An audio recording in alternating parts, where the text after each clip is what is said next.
Իրանական և իսրայելա-ամերիկյան ուժերը հայտարարել են զանգվածային հարվածների նոր փուլի մասին, թիրախում են հայտնվել Շիրազը, Սպահանը, Թեհրանը և այլ բնակավայրեր։ Կրկին հարվածներ են հասցվել մայրաքաղաքի Մեհրաբադ միջազգային օդանավակայանին։ Պաշտոնական տվյալով Իրանում զոհերի թիվն արդեն հատել է 1330-ը, այդ թվում կանայք և երեխաներ, կան հազարավոր վիրավորներ։ Ըստ ԱՄՆ կենտրոնական հրամանատարության, ռազմական գործողության ընթացքում հարվածներ են հասցրել իրանական ավելի քան 3000 թիրախի, ինչպես նաև 43 ռազմանավի։ Ամերիկյան կողմը նախազգուշացրել է, չեն պատրաստվում թուլացնել տեմպը և նոր ուժեր են կուտակում Մերձավոր Արևելքում։ Իրանական ուժերն էլ հարվածել են Թել Ավիվին և այլ տարածքների, պայթյուններ են լսվել Երուսաղեմում։ Իրանից հայտնել են, որ հարվածել են Աբրահամ Լինքոլն ավիակրին, ամերիկյան կողմը հերքել է այդ տեղեկությունը։ Թիրախում են հայտնվել նաև Քուվեյթը, Հորդանանը, Սաուդյան Արաբիան, Բահրեյնը, Կատարը, Իրաքյան Քուրդիստանը, Արաբական Միացյալ Էմիրությունները։ Լուրեր են շրջանառվում Աբու Դաբիի օդանավակայանի տարածքում պայթյունների մասին։ Դուբայի միջազգային օդանավակայանը դադարեցրել է աշխատանքը։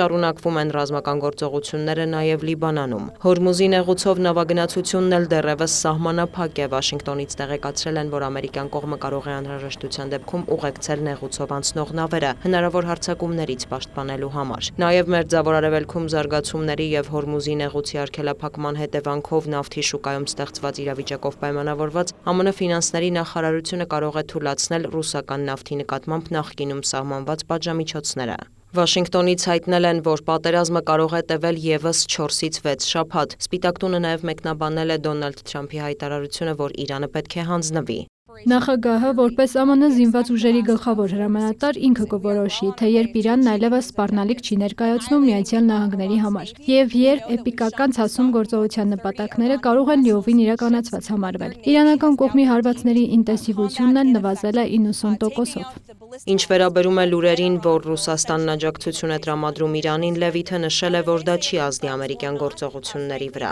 Դոնալդ Թրամփն էլ տեղեկացրել է, որ հանդիպել է ամերիկյան պաշտպանական արդյունաբերության խոշոր ընկերությունների հետ։ Համաձայնություն է ձեռք բերվել քառապատկել բացառիկ դասի ռազմատեխնիկայի արտադրությունը։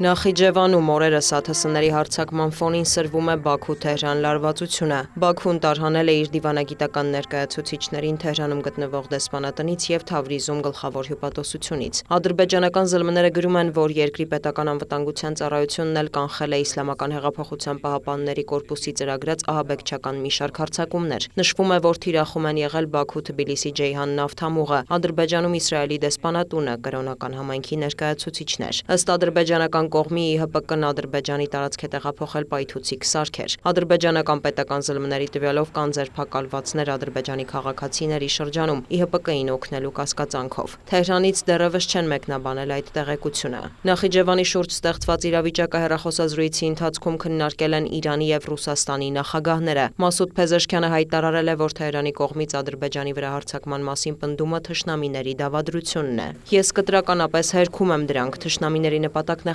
խաթարել հարևանների միջև եղբայրական հարաբերությունները։ Թեհրանը երբեք չի հարձակվի իր հարևանների վրա, շեշտել է Իրանի նախագահը։ Նա հավելել է, որ Իրանի միակ նպատակը սեփական տարածքը և խաղաղությունը պաշտպանելն է։ Բացի այդ, Փեզեշքյանը հույս է հայտնել, որ Ռուսաստանը կաջակցի Իսլամական Հանրապետությանը իր օրինական իրավունքների պաշտպանության գործում։ Կրեմլի հաղորդագրության համաձայն Վլադիմիր Պուտինը ցավակցություն է հայտնել այաթոլլա Ալի Խամենեիի, նրա ընտանիքի անդամների և այլ անձանց սպանության կապակցությամբ։ Ռուսաստանի նախագահը հանդես է եկել ռազմական գործողությունների անհապաղ դադարեցման օգտին։ Նա տեղեկացրել է, որ մշտական կապ է պահպանում Պարսից ծոցի արաբական պետությունների համագործակցության խորհրդի անդամների հետ։ Իրանի փոխարտգործնախարար Մաջիդ Թախտ Ռավանչին էլ հայտնել է, որ կապի մեջ են Բաքվի հետ և բացատրել են, որ Իրանը ներգրավված չէ միջադեպին և այժմ հետաքննություն է անցկացնում։ Ավելի վաղ Թեհրանը Նախիջևանում տեղի ունեցածի համար մեղադրել էր Իսրայելին։ Դիանա Գասպարյան, լուրեր։